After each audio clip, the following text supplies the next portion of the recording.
Good evening, everyone. I'd like to see everybody out and about tonight. First off, I wanted to lead off that we are still needing help in some leadership and committee roles, so if anybody's interested, one of the roles we need filled includes vice president.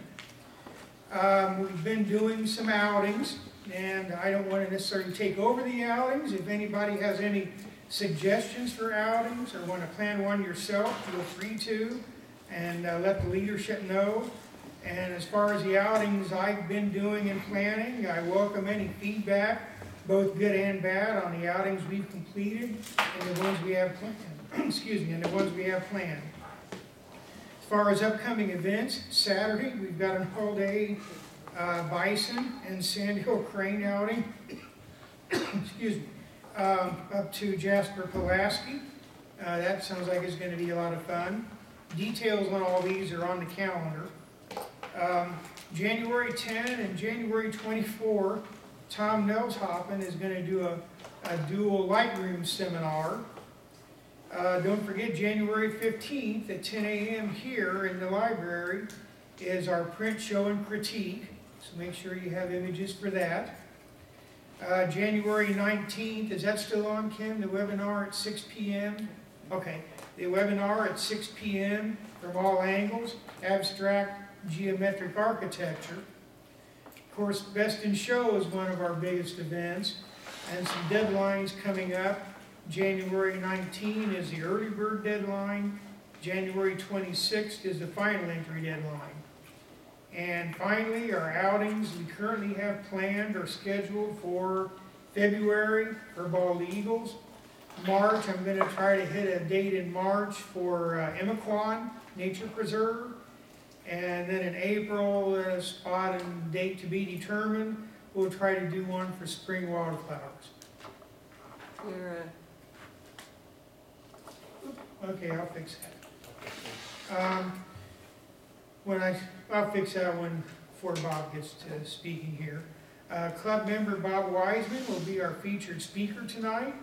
He's a retired professor at EIU, where he's taught numerous subjects, including Photoshop. Bob has had large prints accepted by PSA and has been published in the PSA Journal. Professionally, he is a consulting editor for Tech Trends Journal, approving and disapproving manuscripts submitted by members in his field. Bob has moved into drone photography for FAA rules and regulations, play an important role in flying drones safely.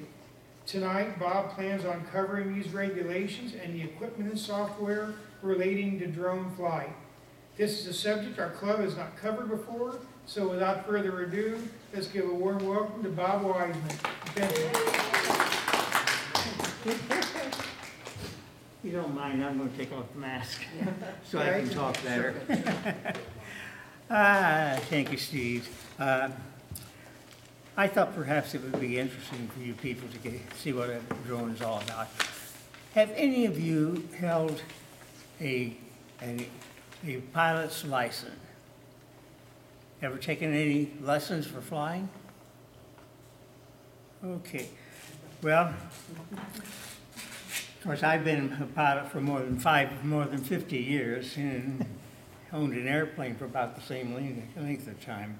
But I'm quite familiar with the FAA and all their rules and regulations. And anything that's above the ground belongs to the FAA. Be careful about it.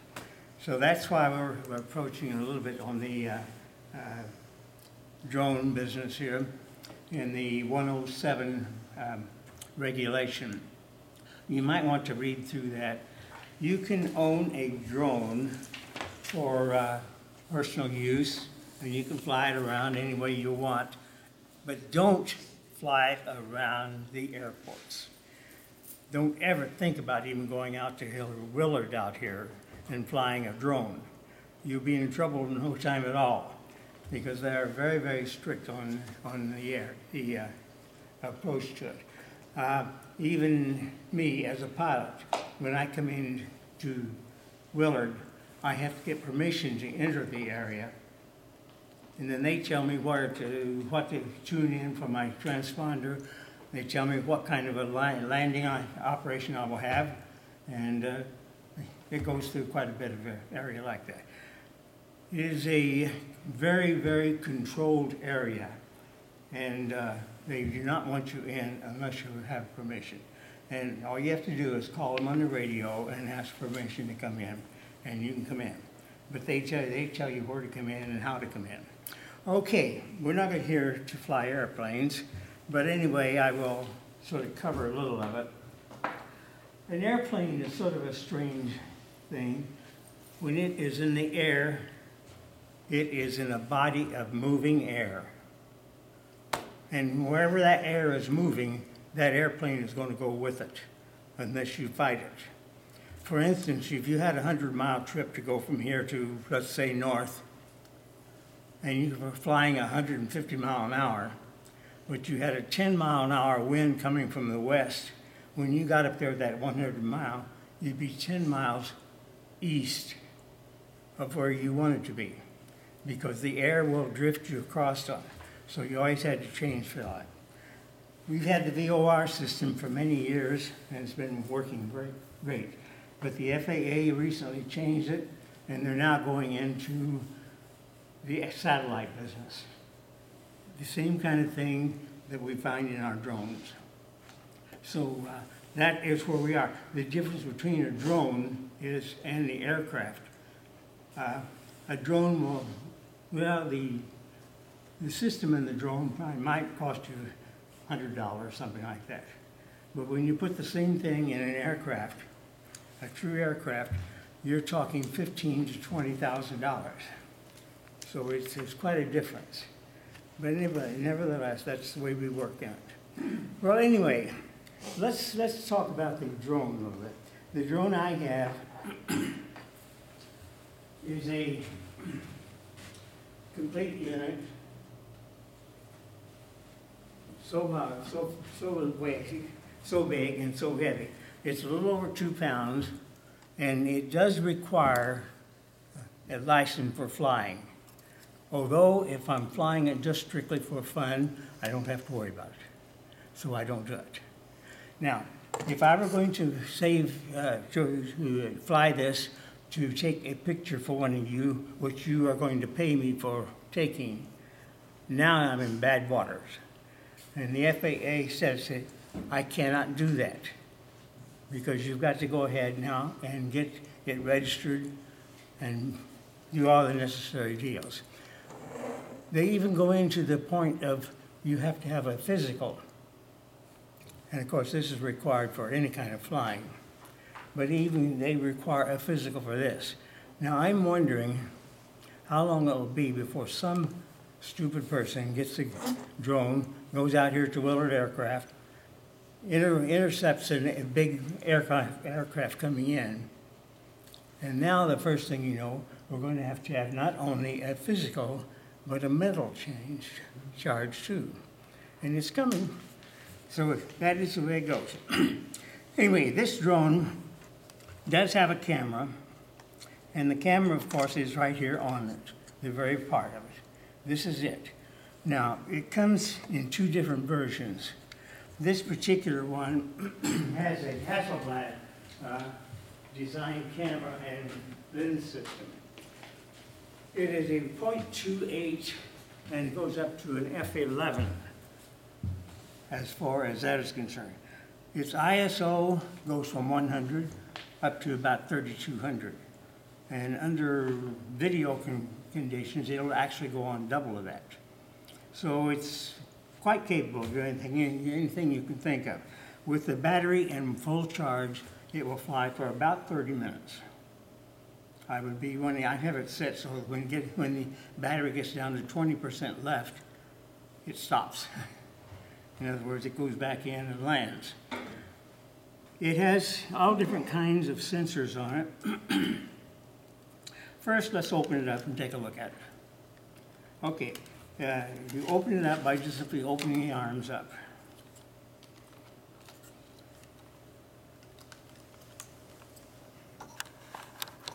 And there you have the drone.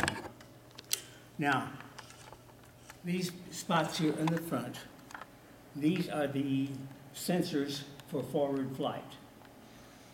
You have one spot in the back for rear flight, and you have one on the side for sidewise and sideways, both sides. Then, of course, you have another sensor on the top and a sensor on the bottom. You can also turn on the landing lights so as you can actually see where you're landing if you're working under dark conditions. So that is pretty well it. The blades themselves are foldable. You can leave them, fold them up or leave them like that, whatever you wish to do. It comes just like that, one battery, and then you have a controller, but your controller has to be hooked into your iPhone. So you connect it to your iPhone, and then you can use that. Now, the problem with that is you always have to have your iPhone, and I don't really enjoy using my iPhone for flying the drone. Mainly because my iPhone is rather small, and I can't see the picture as well. But here, the smart controller, it has a much larger image down here. And so this makes it a little easier to fly. The controls, this one, of course, is your forward, your up or down. This one is your forward and backward. When you turn it sideways, it spins around one way or the other. This one over here moves the whole aircraft left to right. So that is what we have with them. It's a pretty good unit. You can do all kinds of things with it. You can actually have it lock in on you, and it will follow you around. Or you'll even follow a different object. You could zero in on a car, and it will follow that car. Now, in addition to all that, when it comes in and the battery gets low, it will come in and land. You can't do anything about it, except you can force it. And if you do, you're probably going to lose your drone. So if you let it go until it gets down to 20%, it will come in and land. And if you force it beyond that, it's your game. So you have to keep that in mind. The camera, of course, you can see here flops around, but when I turn it on and lock it in, then of course it can be controlled from your controller. This is the antenna for the unit. I get the picture on here and I can see what the drone is seeing. So I can get a picture of all of you with it. Anyway, I'm going to run it from the floor, but let me show you first how we get it going. It's a matter of turning it on and watch it when I hit it again. Well, there it is. Did you see the blades quickly grab? That gets it going. Okay, it's telling you it's ready. But this isn't ready yet. So now I have to turn it on. Now it will connect with the aircraft, hopefully.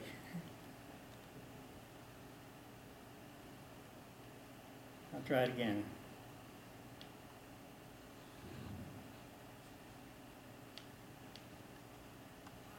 There, okay. Okay, I've got a red light on the front here. That means it isn't connected. Let's see what happens. Should turn green. There, it turned green. Okay, it turns green. Now it is connected to the drone. So now you can see the picture up here. Now this is just a common picture. I can say go, and I can also go over here and wait just a minute. There we go. And say okay. Now we have it lined up. Now then what you're looking at is the tabletop here. Now look what happens when I pick this up and move it around a little bit. I guess it wasn't me. I thought it was.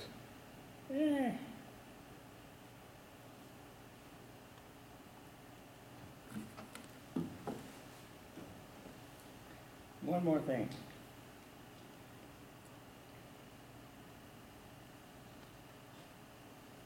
Okay, I'm not fully connected, I'm sorry.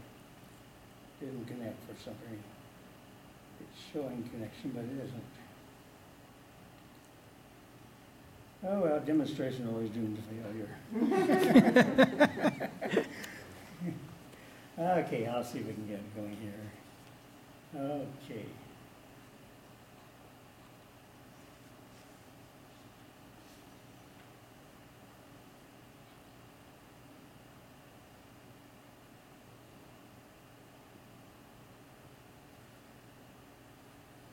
Okay, now I've got it. Now then, what we are seeing here is from the camera. See, if I move the unit around, can you see the image changing? Because that's the camera showing what's on. Now, to get it going, you have to start the motors. The motors are started by just simply pulling the two controls down. And there you have it. Now it's ready to go. Motors are running. But I'm going to turn it off. Okay, I'll turn it off and I'll put it over here on the floor.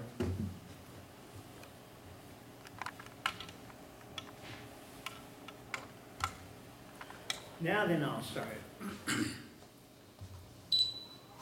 Take off. Now it says take off.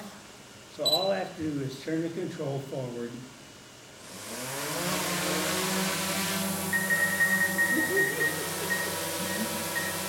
Now I can face the camera.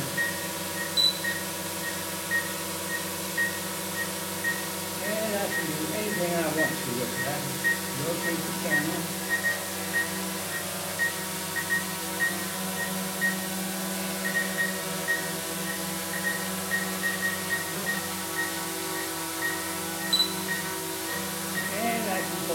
Left and right. That's forward and goes backward. So let's bring it forward just a little bit. One of the things about this, move your controls very slowly to see what your unit is doing. And it's gradually coming forward. Now then, if I want to go left or right, let's move it over.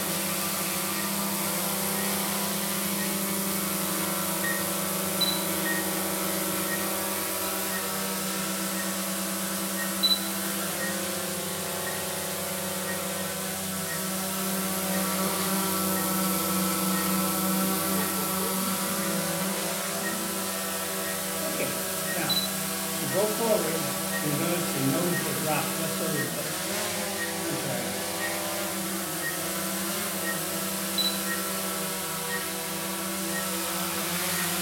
And once it's backwards, it drops backwards. What it really is doing is changing the motors. When the front motors are running a little bit slower than the back ones, it will go forward. And vice versa. Go backwards. But it will sit there. I have it set on what is called tripod. And right now it will sit there until the battery runs down. And when the battery runs down to 20%, it will land. Otherwise, I can land it myself. Okay, it's down here. And now then, if I go on, if I press it on down,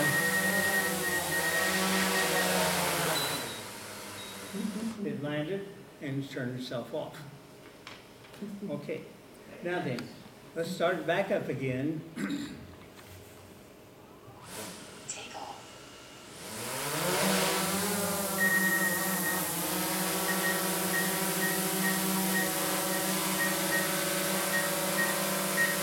The camera itself, I can control it. I can look down, watch. I can actually look straight down. I can look upward slightly. I can also use my screen and I can move the camera left or right.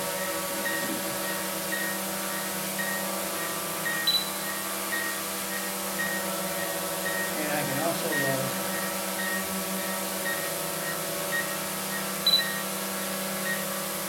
okay, let me back it up just a little bit.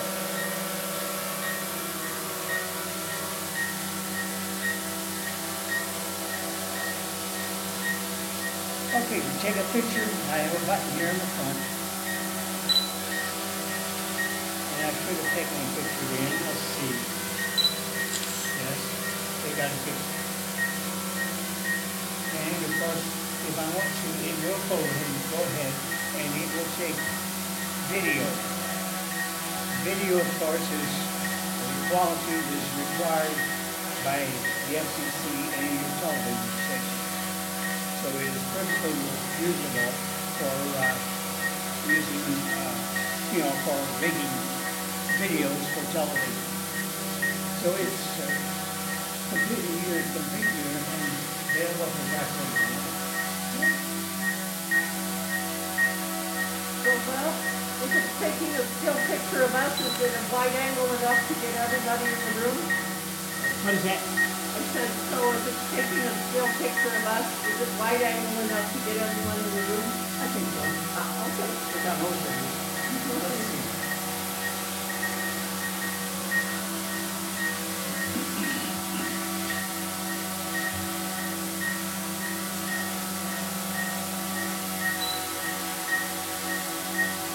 I believe it has everybody in. Let me try it again. I'll take another picture just to make sure. Okay, it's together. Okay, now it has a micro SD card in it. I have a 123 gigabyte card in it. So it'll take a lot of pictures and of course it'll take a lot of videos for it. It's warning me about the ceiling and everything else. A bit of beeping on it. That is a caution. When it's doing that, you want to watch it. I can see the speed of it here. I can see anything I want. And all I have to do is just sort of do the screen. The screen tells me everything that it's doing. And so we can move it over here. I'm going to move it.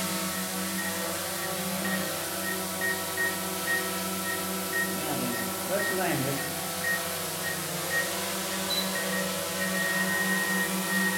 Alright, so you can get it close to the floor. Worry.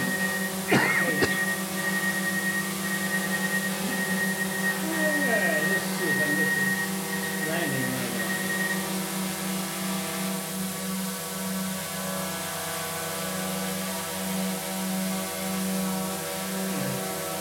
Guess it will do it. Okay, let's bring it on down.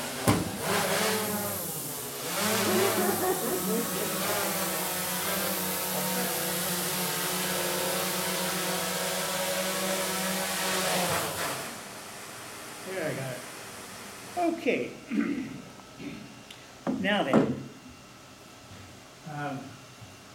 So if it were out in the foyer with What? all the stars hanging from the ceiling, could it, It's still running. I'm not suggesting we do it, I just meant, would it be able to see the stars hanging in, the foyer out there has stars hanging from the ceiling, so it would recognize that it was about to bump into something, right? Yeah, if I understand your question. I just meant if it was a display like they have in the front foyer, that they had stars hanging from the ceiling. Okay, let me tell you about it. This locks on to the satellites. In here, it can't see the satellites. So therefore, you can't do anything with it in here. But outdoors, you can, it will lock right in on the satellites. And even if the wind is blowing, I told you about aircraft drifting, this will not do that. It will sit up there in a certain spot and it will stay there. No matter how much the wind blows, you'll see it wiggling a little bit because it compensates for the wind blowing, but it stays right there because it's locked on to the satellites. And of course, I have a button here on the controller that says return to home. It won't work in here. But outdoors, I can punch that button and it will automatically come in. Now what it does, I have it set in such a way that it will come in, I think I've got it set on 20 feet. It will come into 20 feet over its starting point, and then it will gradually settle right in and stop. It does that. punch the return to home, and there it comes. Very, very shortly, you can see it coming in. Yes? Do what? Oh, hi. How high? It will go up to 400 feet the way I have it set. Now, I can set it in a different position, and it'll go up beyond 400 feet, well beyond. But the problem with that is you're getting into the FAA's area, and you want to be careful about that. So I don't use it. Now, another thing is when you get into the above the 400 feet, you're getting into another area there of, well, you shouldn't be in that. That's really what it boils down to. I don't really want to go much above that, to be honest with you. But that takes care of most of it. What about range, Bob? Range, it will go, supposedly it will go about 2 to 3 miles, 2.5 miles. But you can't see it at that point. And you might lose it if you let it go too far out. I try to keep it within vision. And as long as I can see it, I don't worry about it. But if it gets out of my area, now I've got a little different problem. Now I probably have to punch the return to home button and hope it comes in and lands. It will come in and land within inches of where it took off from. Yeah. If you lose it and somebody finds it. You what? If somebody finds a drone, can the person use it? It's hard to say. Does it have any passcode, anything that There you is- the owner can? If you have your drone registered, it will have a number, and you will have a number on the drone, and you could be tracked down by that number. But that is only if it's registered with the FAA, and it should be if you're going to do any kind of serious work with it. But that's pretty well it. But the problem with finding somebody's drone, you don't have the controller for it. Now, fortunately, this particular controller for this company, I think it's got about, I don't know, must be at least 5 or 6 different drones that it will control. Now, I have it set up just for this particular one.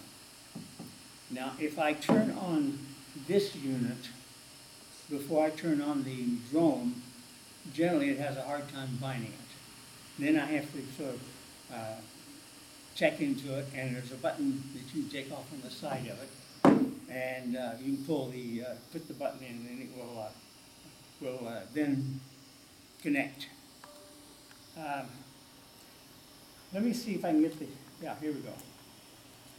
Okay, now here is the little SD card. There it came out. So can you put the SD Steve, card can you in? put this in? Sure.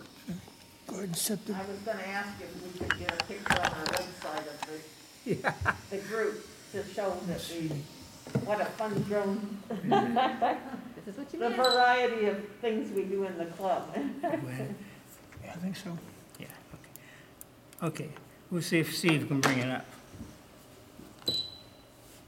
Bob, do you have pictures that you already took with it? Up there. What, I'm sorry, Oh, those ones? I'm sorry. Oh, yeah. Those are pictures you already took up Yes. there? Yes. No, I didn't take that one, no. No, on the desk, on the table. On the table. Yeah, Steve's got them there. I don't know where you're gonna find it, but it'll be probably one of the latter ones. That's Photoshop. Yeah, okay, that's what It'll loaded. come up in their photo. Now, I have it set so they will take JPEG and RAW. So I have both images being recorded every time I took a picture. So Mary, as far as the pictures are concerned, I do have a picture in JPEG, which should come right up. Then I have a RAW, which I have to have Photoshop for to bring it up. There you go. I'll keep on going. That's another picture that I had down on the farm. Okay, let's see. Okay. That's not the drone. Those aren't mine, I don't know. Those are somebody else's. Okay, hold on. Try, Let's see here. try 258, or 268, I think. Yeah, try that one.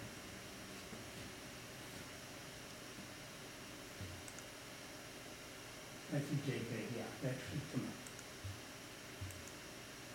There you go. Aha. There's our picture.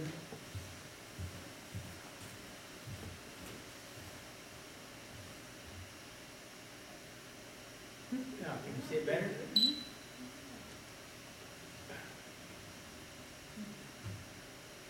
Now, of course, that's a still picture. Okay. Two questions, Bob.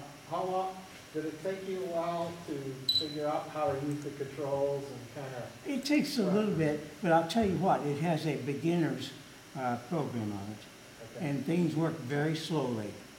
And if you work with it if you work with it properly, it's no problem at all. So be cautious and use it, you know, judiciously, I guess we might say. And And if I could ask, what's the approximate cost of a unit like that? what's the what? Cost? How The much? cost? This and a controller that works with your iPhone is about $1,700. And then Now, the the- controller? another controller costs another big chunk of money, and of course my case costs a little bit more. But just the drone and the controller with your iPhone, that's about $1,700. Not too much, you know. Yeah, it's a lot of money, sure, but not as much as you might normally think. Now you can buy cheaper ones way down, and I don't know, $200 or $300. But the problem is you don't have the lens on. This particular camera lens, Yeah, that's a good it one. comes in two versions. You can buy it with the Hasselblad, which gives you a 20 megapixel image, or you can buy it with a zoom lens. I chose the Hasselblad because the zoom lens only gives you about 1,200 pixel image. And I wanted to be a little better quality than that. So that was why I chose the Hasselblad. Besides, as far as the zoom lens is concerned, you can move your drone in and out and take care of most of those things. But on the other hand, this is a wide angle lens. It's about the equivalent of a 28 millimeter lens on a 35 millimeter camera. So you can see it is a wide angle lens by most standards. But that is where it sort of comes and goes, you know. Well, you've seen the drone, you can see how it works. And you have to have it still every time you're going to take a picture, right? If what now? You cannot move it, every time you want to take a picture, you try to have it as still as possible, Oh, still. yeah. You mean, Like in a regular camera, or? maybe, It'll do video also. Does it have to I be? know they Yeah. can have video, but don't know picture. you say, do you? No, I'm saying, you are moving it, okay? And you decide to take a picture of this side. Oh, So you mean, just take it like this? you cannot just have it moving and take a picture and continue moving, or you have to stop, take a picture. Yeah, I think, if I understand what you're saying, yes, you can.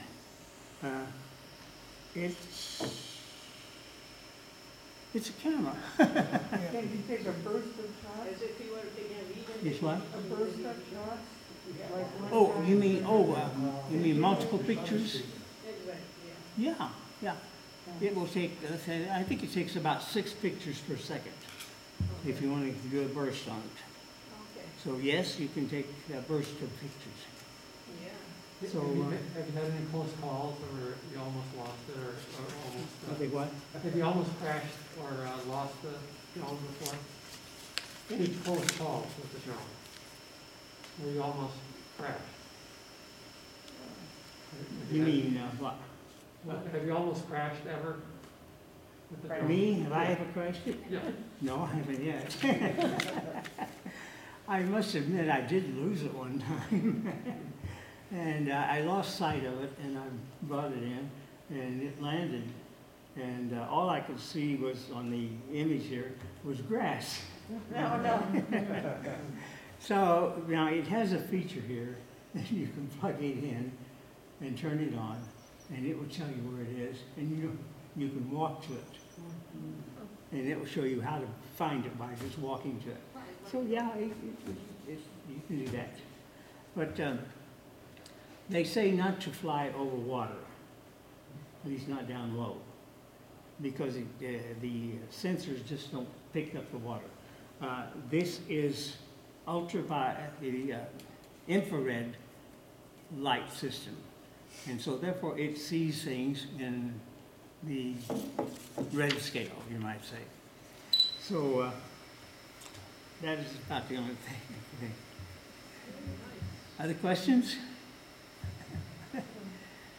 Well, that's pretty well it. The camera, I mean, the drone itself is quite a unit. Like I say, it controls all of these different features by changing the speed of different propellers or motors. And that's how it manages to turn around, go left, right, or anything else. It differs from a true helicopter, which has one rotor. And a helicopter, one rotor, is constantly changing its pitch as it rotates around. Because when you're going forward, the advancing blade will have more lift than the descending blade, and therefore it will roll over. So therefore they have to have a blade that is constantly being changed. So when it's on this side, it may have a high pitch if you're going forward, going backwards. Get it in a minute here. If you are going forward, you'll have a very slight pitch in the blade of a regular helicopter. And this blade over here will have a high pitch. That compensates for it. Otherwise, the helicopter would roll. That was the thing that had caused a lot of troubles in developing the true helicopter. So there's been a big change there. But helicopters are terrible for maintenance work. And they are, stay away from them. You can't afford them. Okay. Yes. So the drone will follow a moving object, I If you, suppose up to a certain speed yes, of if that you, object. if you lock in on an object, Right. if I were to lock it in on you, and you get up and walk around, it's going to follow you. Up to a certain speed. I'm not going to walk very fast, but some object may move faster than. It will go faster than you can run. Well, let's not talk about me. I mean, let's say you're at a No, racetrack or something, and you've got the horse on the racetrack, and. Yeah, and the maximum speed on this is about, I think, 30 miles an hour. Okay, so then the related question then is, so the drone will follow the object up to a certain point, but is it possible to have the camera following an Yes. object? Yes. Separate from the. It follows you through the camera mainly. And Okay. so it spots you So it can only. and locks in on you, and it will follow you around. It's like a pet So in dog. other words, if the object was going faster than the speed of the drone, the camera couldn't follow. No, I can't say to that. Okay. As long as it's not going over, I a think that question. in video, I think it will follow in video something like 35 mile an hour. Okay. Might make 40, but I'm not for sure. And of course, it will take a 15 to 20 mile crosswind, and it will sit there and fighting the crosswind. You'll see it wiggling around and such, but it will sit right there. And it won't move from that spot. And when it goes to land, like I said, it will go back and land exactly where it took off from, within inches. Yep. Okay. Anything else? Could you tell us a little bit about the pictures you took with it? Yeah. All of these pictures were taken with this camera. This one was taken at about 400 feet, up quite a bit. As I pointed out to some of you, if you look in this one building, there's a little black dot here in the middle of it, which is an open door, and there's a little white line in it. That's a picture of me taking that picture. Now, the others, of course, are just simply regular pictures. This one was taken from, probably 10 feet, 10, 13, maybe 20 feet up in the air, something like that. This one was taken practically on the ground. And of course, these were about like the others. But they are all, they've all been trimmed. The ratio, it probably runs about 2:4, something like that. So it's going to be quite a bit wider than it is tall. Well, So- like the one up on the screen. Yes. Now, this one up here, now you can't take a vertical picture with it. This was, of course, taken with this whole picture would have been quite a bit wider because I trimmed the sides off of it to make it a vertical picture. So it would be a much larger picture if you could see the entire image. And if you see the entire image, you'd be able to see all the other. But I trimmed that off and concentrated just on the center. So it's a high enough resolution that you can make those prints. The one up on the screen is a high enough resolution that you can make a print from it, or? Well, the resolution is outstanding. Okay, These pictures here were taken in normal. I don't think I don't remember ever using a sharpening or anything on it. This is just the way the raw form. Of course, now I did adjust for density, contrast, and things like that. But that's about the extent of all that. But the pictures themselves are pretty well it. As I said, the ISO runs from 100 up to about 3200. Now, I have it set on auto ISO. Sometimes it's good, sometimes it's bad. I can put it on manual, and I can control it and tell it what shutter speed to use and what ISO to use. That can be done. As long as I have it on auto, it just does everything. So I just let it go. There may be a few places where I would change that and maybe set in the exposures myself. But it does a pretty nice job, even at 1/30th of a second. I don't know what that picture did. Can you bring it up? Let's see what it took it at. Where would the EX? Let's put that in the Photoshop to find out. Yeah, I'd have to have it in a different program. And you said that was about a 20 megapixel image, right?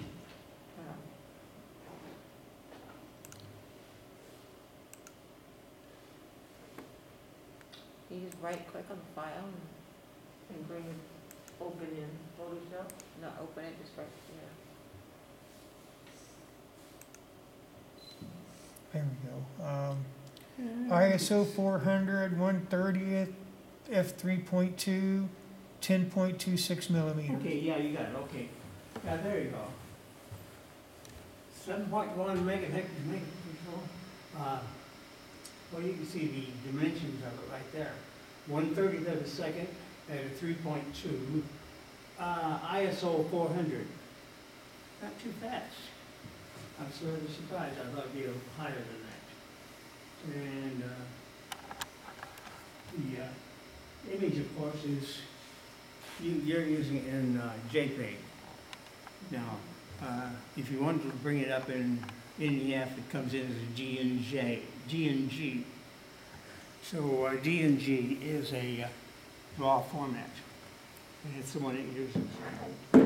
But incidentally, all that, I could have brought it up here. I was working on it. I was going to try to bring it up before Steve got his in, but it does show the pictures, and I can show all the pictures here. Let's see.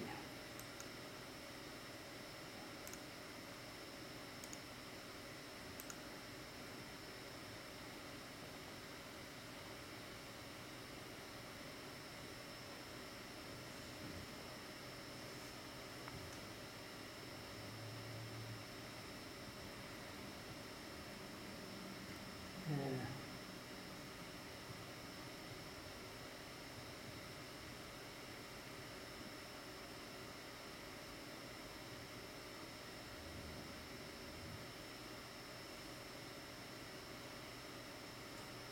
Yeah, it's on there someplace. I know, anyway, that's it, Great. unless you got special questions. What about flying at night? What about what? What about flying at night? Are you Yeah, allowed you to can fly at them at night? You saw the little lights on it? Yeah, Yeah, I can turn the lights off, but, yeah. I didn't know whether you had to have special authorization to do that, or, oh, no, just normal. Same as flying an airplane, as long as they have the navigation lights on. But Okay. you can have the navigation lights on, and you can fly it at night. okay. But you just have to, again, keep track of the lights themselves. Sure. The red lights are on the front, I believe, and the flashing red, green, and blue, yellow are on the back. But that tells you which way it's going. But you can quickly time to change it that way. Okay. Okay. Thank you. Mhm. I hope everybody got one of these handouts, didn't you? Okay. I have some extras. I had no idea how many would be there. I can pick another one for my friend. Oh, incidentally, people, the FAA is getting involved in your Christmas. This is the FAA is getting involved in your Christmas lights on your house. If you have a laser light on your outdoor lights pointing up in the air, change it, pointing down. The FAA is watching for that. And they came out just recently, as a matter of fact, yesterday I picked it up.